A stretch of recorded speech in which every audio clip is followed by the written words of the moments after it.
I remember the exact moment when the illusion shattered, like a quiet breeze turning into a violent gust, throwing everything into chaos. It was a Saturday afternoon in early May, the kind where neighbors were mowing lawns and kids were playing tag in front yards, life carrying on with its predictable routines.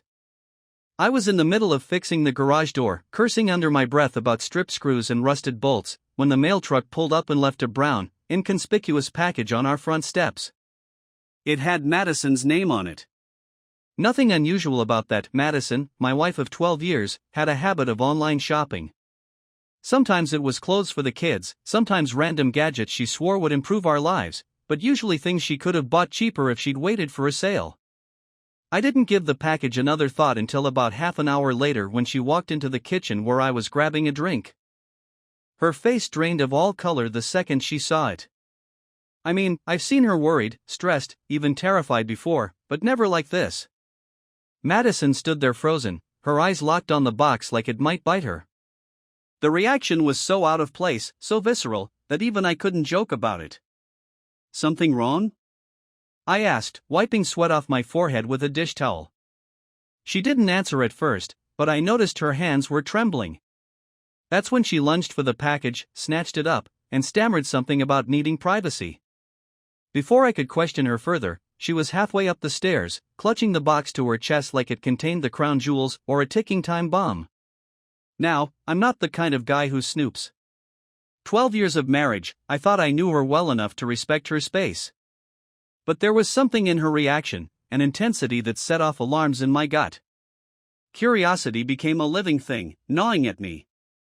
So, after I made sure the kids were entertained in the living room, I quietly followed her upstairs. I stopped just short of our bedroom door, which she had left ajar. What I heard next wasn't the sound of packing tape tearing or plastic wrapping crinkling. It was Madison's muffled sobs. I leaned in closer, careful not to make any noise, my heart pounding. Her sobs turned into whispered pleas, fragmented words like, "Why now?" and "I can't do this."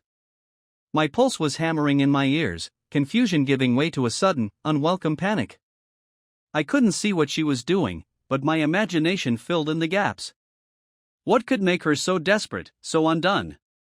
The sobs were replaced by a tense silence, and then I heard a new sound, a rustling of papers. There was a distinct click, like a lockbox snapping shut. I strained to hear more, trying to piece together what was happening in my own house. When she emerged from the room moments later, her eyes were red and puffy. She didn't notice me lurking in the hallway. Her focus was laser-sharp, set on hiding something behind her back. The box.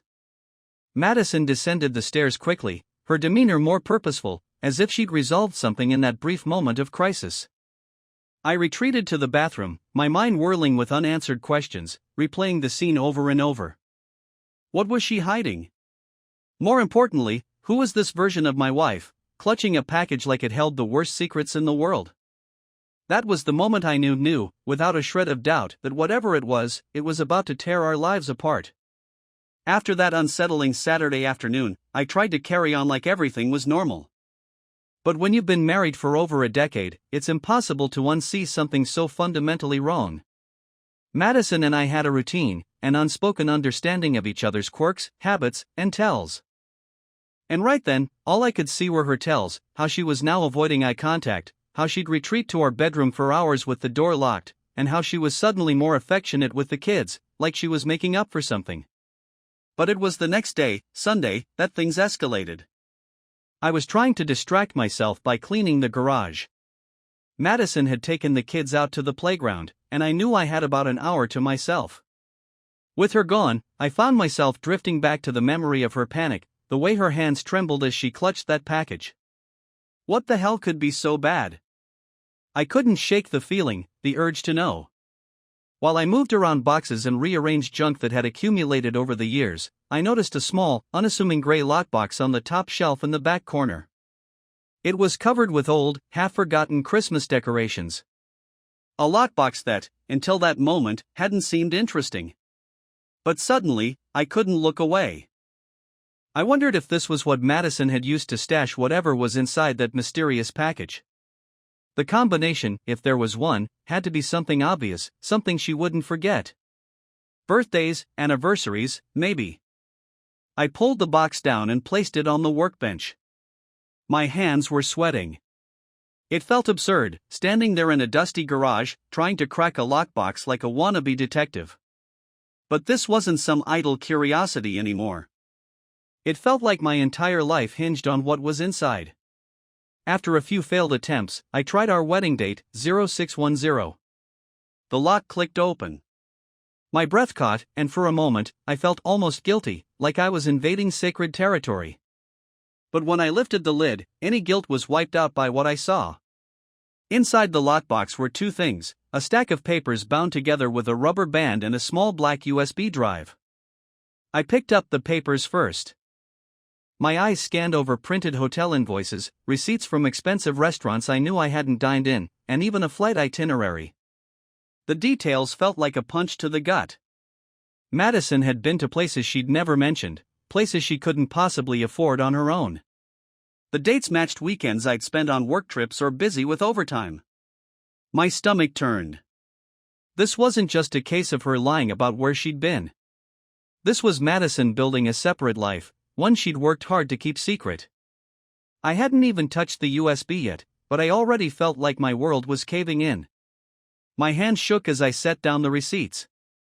What more could there be? Did I even want to know?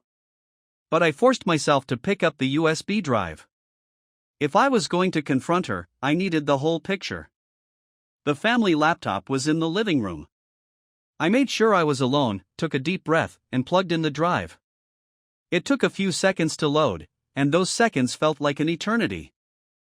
When the screen finally blinked and displayed a single folder titled Memories, I hesitated. My cursor hovered over it. Clicking on it felt like crossing a line, but I did it anyway. The folder opened to reveal an array of files, photos, videos, and even PDFs. I opened the first file, a photograph.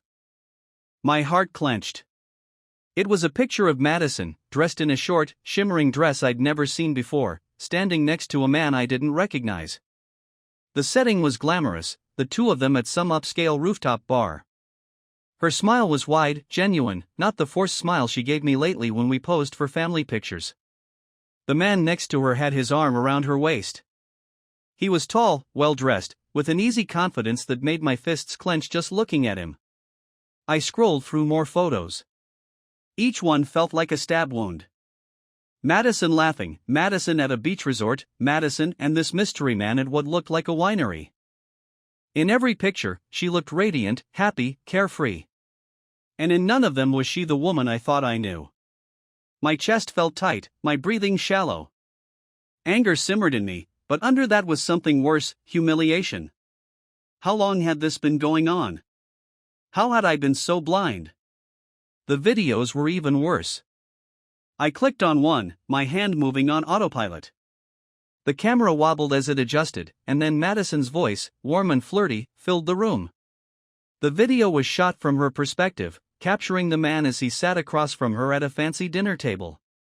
They shared inside jokes, laughing at things I didn't understand, and when she leaned into the camera, blowing a kiss, I slammed the laptop shut. I sat there for what felt like hours, numb and broken, as reality came crashing down. Madison wasn't just having an affair, she was in a whole relationship I knew nothing about. I couldn't stay there, not with those images and voices echoing in my head. I needed air, space, something to stop the spiral of emotions. I grabbed my keys and drove aimlessly for an hour. The city felt suffocating, every street a reminder of our life together, the life she had destroyed. As I sat at a red light, I realized that whatever I did next had to be calculated. This wasn't just betrayal, it was a war, and I needed to be ready for whatever came next. By the time I pulled back into the driveway, it was late afternoon. The kids were home, laughing and playing on the front lawn, completely unaware of the storm building inside me. I took a moment to compose myself, drawing on whatever scraps of self-control I had left. I couldn't let my emotions spill out onto them. Emily and Lucas deserved better.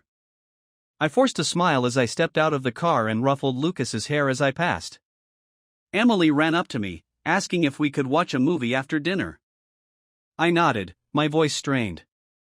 Of course, sweetheart, I said, already knowing that I'd barely be able to sit still. Madison was inside, preparing dinner. The kitchen smelled of something savory, and she was humming softly to herself, a disarmingly domestic scene that made my stomach turn. She looked up and smiled, but it faltered when she saw my face. I didn't wait.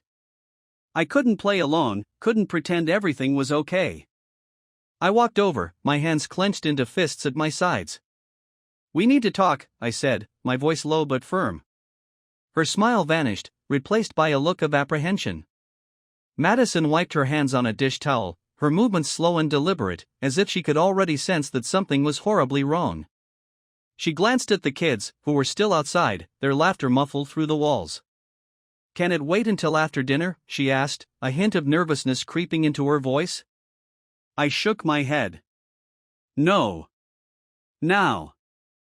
I gestured for her to follow me, and she did, reluctantly, into the living room.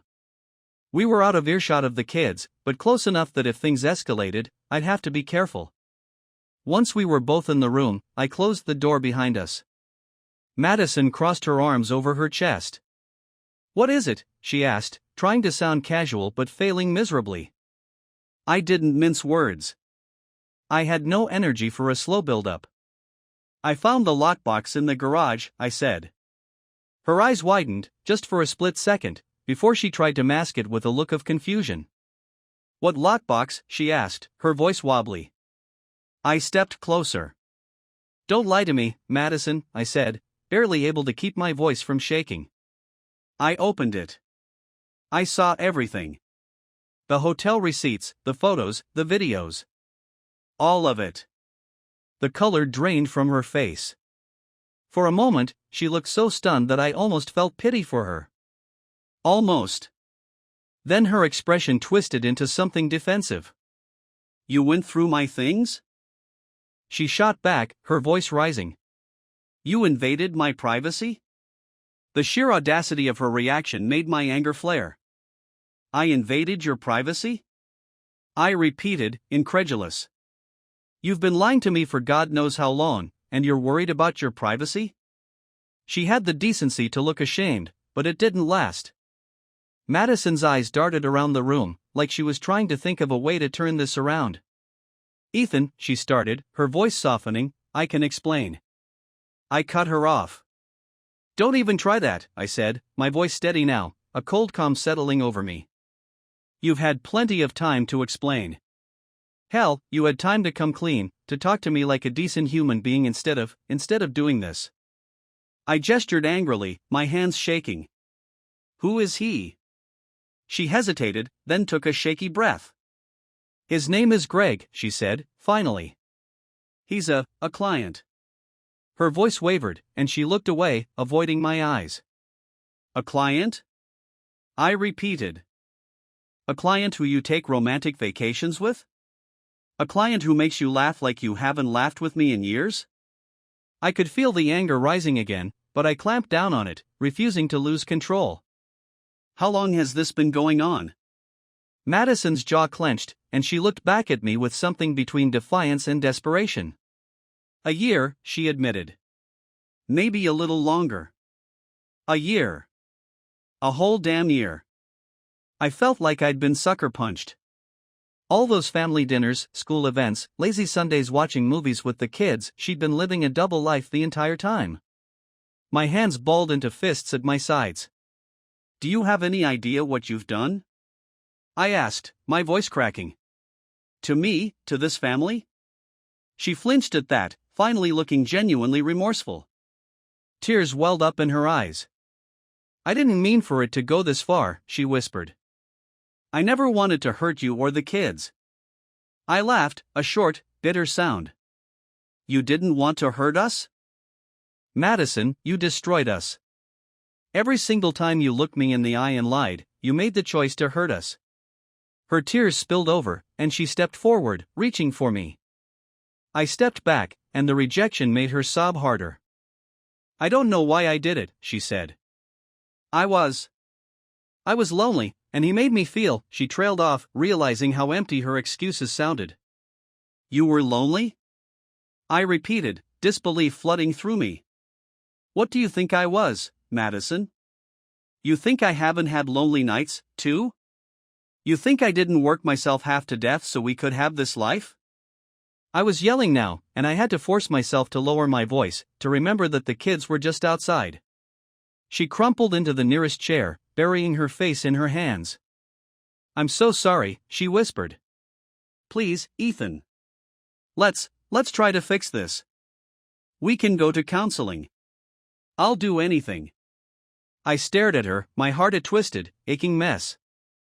I wanted to believe her, wanted to believe that our years together could still mean something. But the betrayal was too fresh, too raw. "It's not that simple," I said. "You've been lying to me for over a year. I don't even know who you are anymore." She looked up at me, her eyes pleading. "I'm still me," she insisted. "I still love you. I love our family." I shook my head. "You don't get to say that," I said quietly. "You don't get to act like love excuses what you did. You broke us, Madison. And you didn't even care enough to tell me the truth until you got caught." Her sobs grew louder, but I felt nothing but numbness. The fight had drained me, left me hollow. I took a step back, my mind already churning with the implications. Divorce, custody arrangements, the life we'd built being torn apart. And then there was the matter of our kids. How the hell was I supposed to explain this to them? "We'll talk later," I said finally. "Right now, I need to think. And I need you to keep it together for the kids." Madison nodded, but the hopelessness in her eyes was unmistakable. I walked out of the room, feeling like I'd just watched my entire life shatter into pieces I'd never be able to put back together. But one thing was clear, there was no going back to the way things were. After the confrontation, the house felt suffocating, even though it was filled with the regular noise of family life. Emily was shouting about some board game rules to Lucas, who responded with playful squeals. Madison wiped her tears, composed herself, and stepped into the kitchen, pretending everything was normal. She put on a mask of motherly calm, as though she hadn't just admitted to systematically tearing our family apart. I couldn't stand it. But I had to. For now, anyway. The urge to explode again, to scream at her in front of the kids, was almost overwhelming. But what good would that do? It wasn't about winning an argument anymore, it was about coming out of this nightmare with some shred of dignity and control. And maybe, if I was honest with myself, it was also about making her feel a fraction of the humiliation and betrayal she had so easily thrown my way. I spent the next few days playing the role of the clueless, worn-out husband, trying to act like nothing had changed while I figured out my next steps. Madison, in a twisted show of penance, became more attentive to the kids, cooking their favorite meals and organizing playdates. She'd glance at me, her eyes full of silent apologies and desperation, but I refused to acknowledge her. Every interaction between us was cold, reduced to the simplest necessities. My anger simmered, and I knew I needed to channel it into something more productive. Something that would make her regret every choice she made over the last year. But it had to be strategic. I wasn't some hothead who'd get thrown out of his own house because of a tantrum. No, I had to be smarter than that. I started by calling my lawyer. Not just any lawyer, but an absolute shark, a woman named Victoria Price, known for leaving ex-spouses financially ruined. Victoria had a reputation for being relentless, and that was precisely what I needed. I set up a meeting at her office, an upscale place that screamed power and money. When I arrived, Victoria didn't waste any time. Her office was sleek, full of dark wood and cold, modern art that made me feel even more on edge. She motioned for me to sit, her no-nonsense attitude already making me feel a little less like a victim. I explained everything, the affair, the lockbox, the evidence I had collected. She listened intently, jotting down notes. "How badly do you want to hit her?" she asked, her voice devoid of sympathy but full of purpose. "As hard as possible," I replied. There was no hesitation. She leaned back in her chair, calculating. "Then we start by securing your assets. You said she's a stay-at-home mom and only does part-time photography?" I nodded. Madison hadn't worked a full-time job since Emily was born, and her photography business, while successful, didn't bring in anywhere close to what I earned. "Good," Victoria continued. We'll freeze as much as we can. You need to change your direct deposits so she can't touch your income, and we'll file for temporary custody of the kids. Courts usually favor mothers, but if we prove infidelity and instability, we have a shot at winning this. The legal terms came at me like rapid-fire bullets, but I soaked it all in. Victoria was efficient, ruthless, and exactly what I needed to feel like I was regaining some control. By the end of our meeting, we had a detailed plan, and I left her office with a stack of paperwork and a newfound sense of purpose. But legal revenge was only part of it. Madison needed to understand, really understand, that her betrayal came with a cost. That evening, I returned home with a strange sense of calm. Madison was in the living room, folding laundry while the kids watched TV. I walked right past her without a word and went straight to our shared office upstairs, shutting the door behind me. I spent hours in there, planning. If Madison had managed to lie to my face for a year, I could play a little dirty too. I started small, logging into our joint bank account and checking the purchases. Sure enough, there were charges I didn't recognize: luxury hotel stays, expensive dinners, all neatly tied to the dates she claimed to be at her photography retreats. I made copies of every single statement and forwarded them to Victoria. Then I set up a new savings account in my name only, transferring out a significant chunk of money. I felt a grim satisfaction as the balance updated. But I wasn't done. Next, I went into our cloud photo storage. Madison was meticulous about saving photos of the kids, but I'd noticed she never uploaded her own selfies or the pictures she took on her supposed work weekends. I set up alerts to monitor for any new uploads, in case she slipped up and saved something incriminating.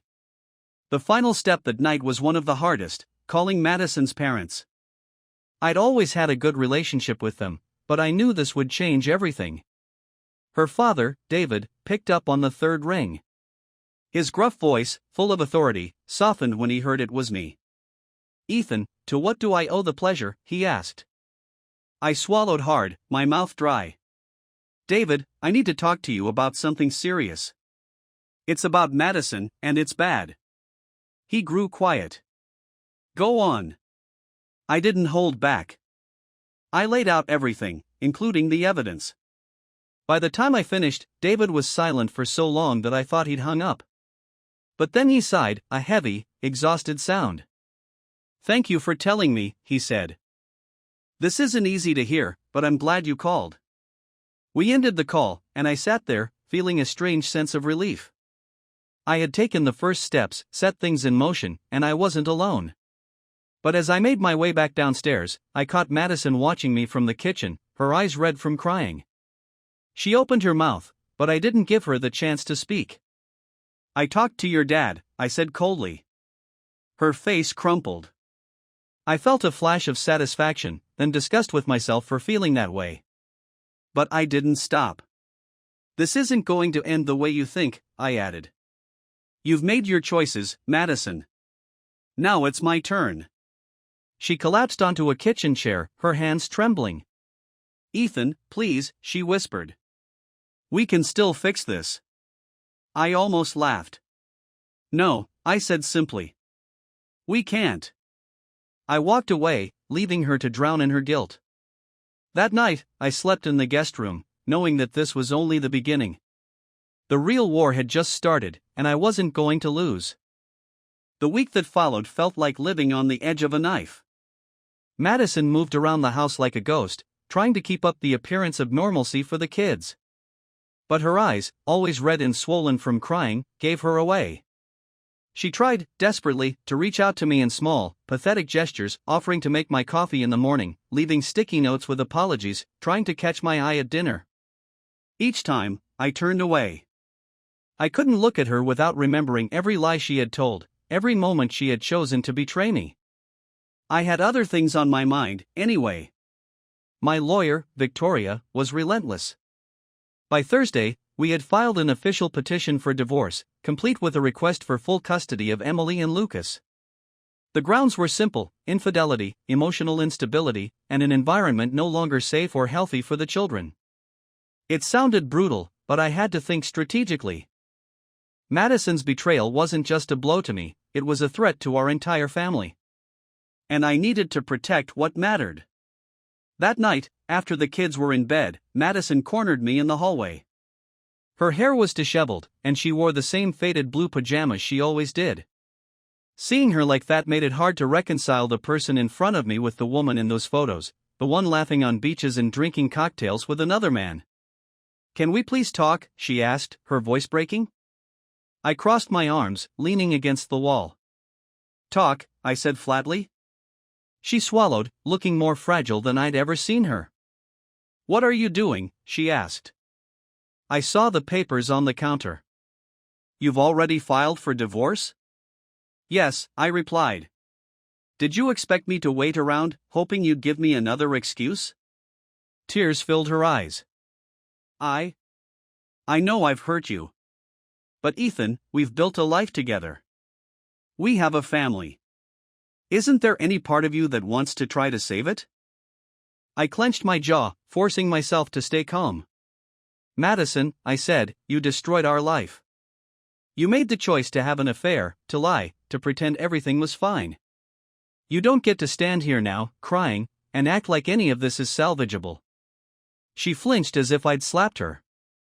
"It was a mistake," she whispered. "A horrible, stupid mistake."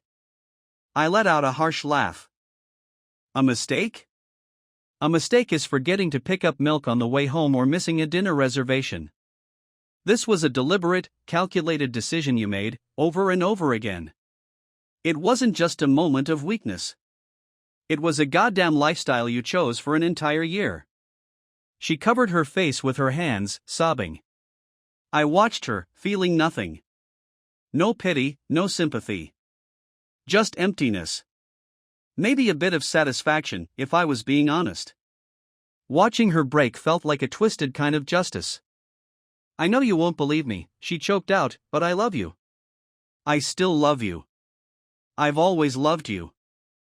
"Don't say that," I snapped. "You don't get to use that word anymore. Love doesn't do this." I gestured between us, to the shattered pieces of our marriage scattered all over our lives. Madison dropped her hands, her face blotchy and wet. "What do you want from me?" she asked, desperation in her voice. "Do you want me to beg?" "Because I will." For a moment, I felt something shift in me. An old, familiar pull. The part of me that had spent years loving this woman, the mother of my children, the partner I thought would be by my side forever. But that part had been shattered, too, and no amount of begging could put it back together. "I want you to understand what you've done," I said, my voice low. "I want you to feel the pain, the humiliation, the betrayal, just like I have. But most of all, I want you to leave me alone." Madison's shoulders slumped. She looked defeated, broken. But I wasn't ready to let her off the hook just yet. "You think I haven't suffered?" she asked, her voice shaking. "I've been dying inside every day since this started. I know I messed up. I know I ruined everything. But Ethan, you're not perfect either. You've spent so many years buried in work, in stress, that you barely saw me anymore." I clenched my fists. "That's rich," I shot back. "So you're blaming me now? Because I worked hard to give us a life, a home, a future? You felt neglected, so instead of talking to me, you found comfort in the arms of someone else?" "It wasn't about comfort," she said, tears streaming down her face. "It was about feeling seen. Feeling alive. And yes, that doesn't excuse what I did.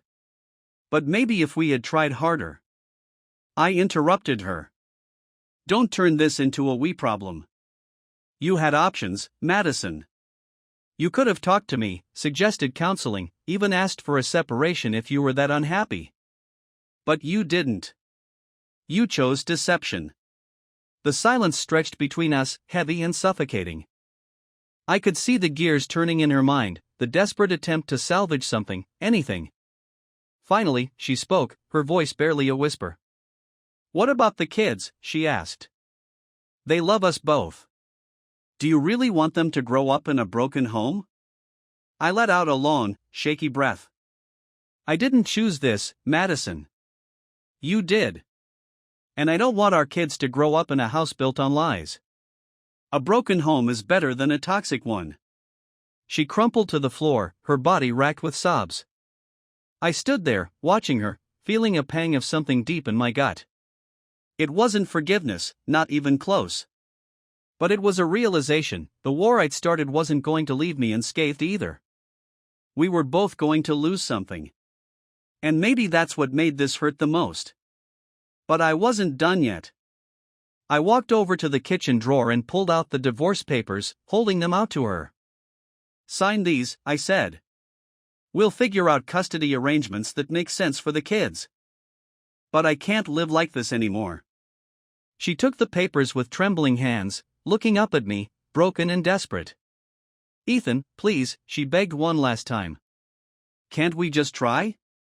One more chance?" I shook my head. "No," I said, my voice firm.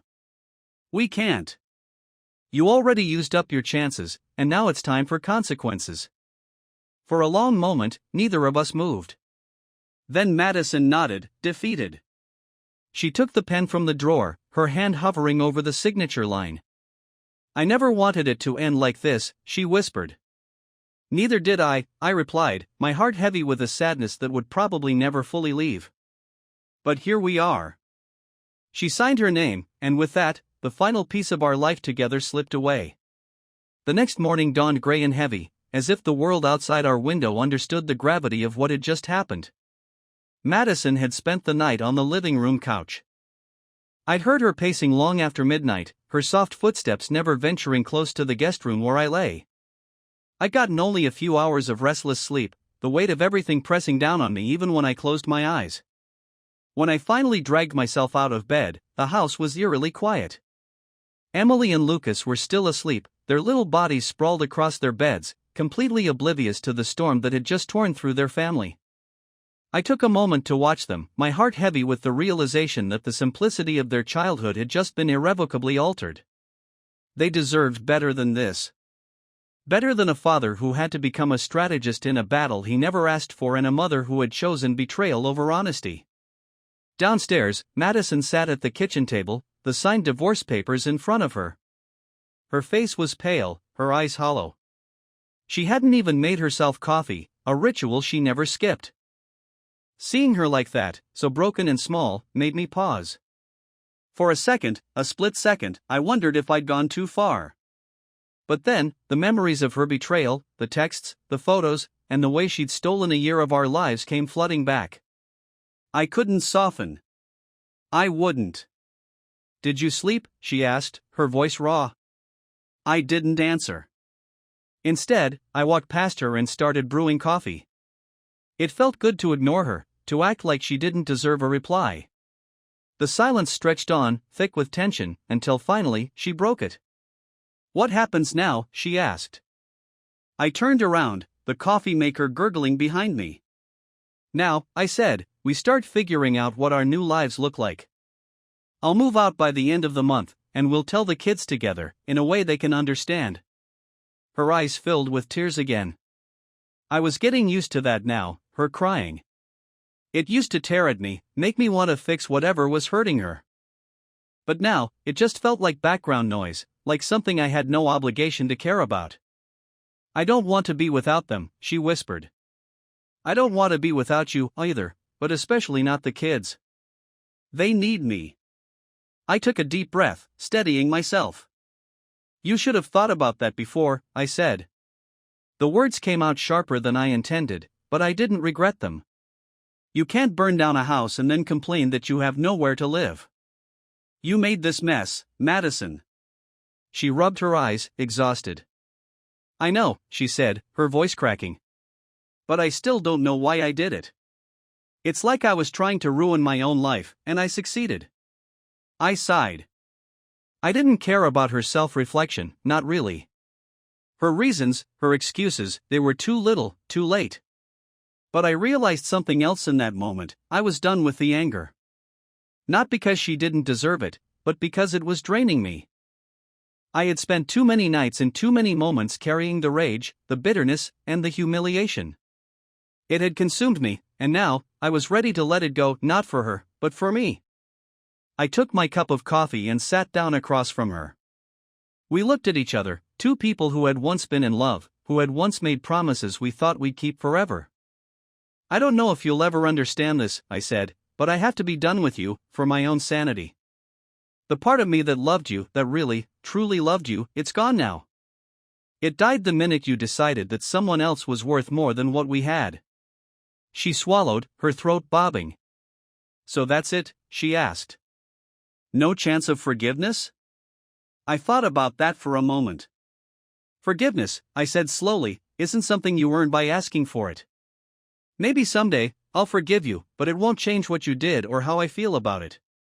And it definitely won't mean I want you back. We sat there for a moment, just staring at each other. Finally, she nodded, accepting the truth she had tried so desperately to deny.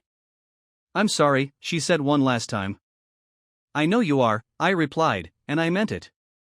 But it didn't make a difference. Later that day, I went to the basement, where I had boxes piled up from old projects I never finished. It was a stark reminder of how life gets away from you, how plans fall apart and goals get put off until they don't matter anymore. I found a few empty cardboard boxes and started packing the essentials from my office, old photos, my collection of books, paperwork. I was moving out, even if it was temporary. The kids would stay here, and I'd make my home somewhere else. A clean slate, even if it was painful. While packing, Lucas wandered down, rubbing his sleepy eyes. He was in his dinosaur pajamas, his hair sticking up in every direction. Dad, what are you doing? He asked, his voice small and full of curiosity. I knelt down, putting a hand on his shoulder. Hey, buddy, I said softly. I'm just getting some things together. Your mom and we're going to have a talk with you and Emily soon about some changes. But I want you to know that no matter what, both of us love you very much. Lucas frowned, not quite understanding. You're not leaving, are you? He asked, his bottom lip quivering. My heart felt like it was being ripped in two. I'll always be around, I said, pulling him into a hug. Always. He hugged me back, his small arms clinging to my neck. It took everything I had not to break down right there. This was the fallout, the real cost of Madison's betrayal, and I hated her a little more in that moment for putting us here. But Lucas needed strength, not anger, so I held him until he pulled away, satisfied with my empty reassurance. By evening, Madison and I sat the kids down. The conversation was painful, full of questions we couldn't answer and tears that we couldn't stop. Emily was more perceptive than Lucas, her eyes wide with confusion and hurt. Why can't you just fix it? She asked. Why can't you just be happy again? Madison couldn't speak. I had to be the one to explain, to shoulder the weight of the truth without burdening them with the ugly details. Sometimes, I said carefully, grown-ups make mistakes. Big ones. And sometimes those mistakes make it impossible to go back to the way things were. But your mom and I both love you, and will always be your parents. That will never change. Emily looked from me to Madison, searching for something in our faces. I hate this, she whispered. Then she ran to her room, slamming the door. I closed my eyes, feeling the exhaustion seep into my bones. Madison sat there, looking like a shell of herself, and I knew this was the hardest part of all. The destruction wasn't just between us, it had rippled out, affecting the only innocent people in this entire mess. When it was finally over, and the house was silent, Madison turned to me. You really are leaving, she said, not as a question but as a realization. Yes, I replied. I am. And that was it. I walked away, knowing that the road ahead was going to be brutal, messy, and full of heartbreak. But at least it would be honest. And for the first time in weeks, I felt a small, flickering hope that maybe, just maybe, I'd be okay one day.